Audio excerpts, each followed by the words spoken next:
The 7,487th meeting of the Security Council is called to order. The provisional agenda for this meeting is the situation in Somalia. The agenda is adopted. In accordance with Rule 37 of the Council's Provisional Rules of Procedure, I invite the representative of Somalia to participate in this meeting. It is so decided. In accordance with Rule 39 of the Council's Provisional Rules of Procedure, I invite Mr. Edmund Moulay, Assistant Secretary General for Peacekeeping Operations, to participate in this meeting. It is so decided. I thank Mr. Moulay for his briefing. I now give the floor to the representative of Somalia. Mr. President, members of the Security Council, thank you for convening this meeting. I acknowledge the statement provided to the Security Council by Assistant Secretary General of Peacekeeping Operations, Edmund Moulay.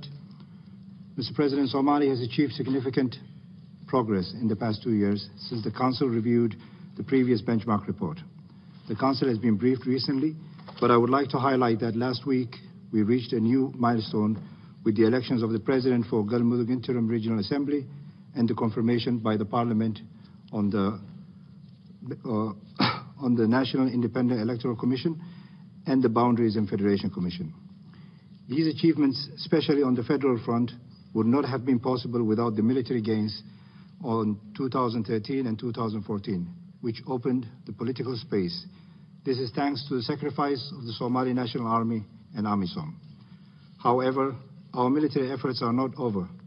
Al-Shabaab do no longer control vast areas of the country, but they are still capable of conducting attacks against the Somali National Army and AMISOM. We are concerned about the degradation they have caused over the Ramadan period. Just this Friday, Al-Shabaab conducted an attack in Mogadishu. Once again, the attack was repelled.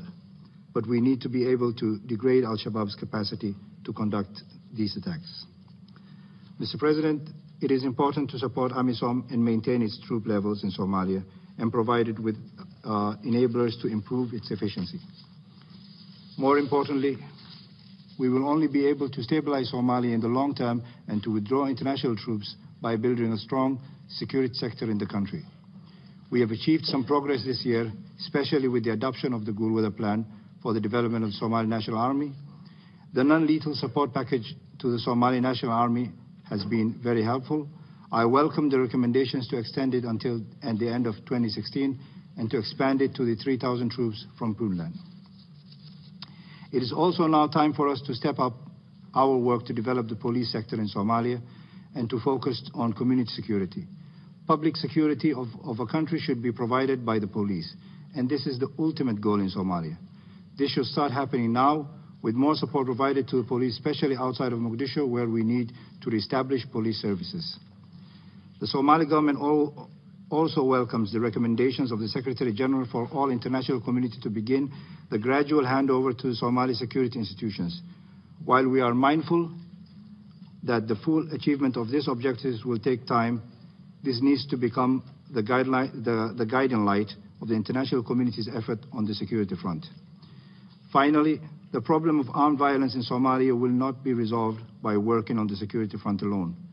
We need your support to build the capacity of the Somali institutions in Mogadishu and the interim regional administrations. We also need to provide opportunities to the youth of the country to develop infrastructure and progressively tackle the roots of the violence. This is a long-term ambition, and your support to the recommendations of the benchmark report is an indispensable building block.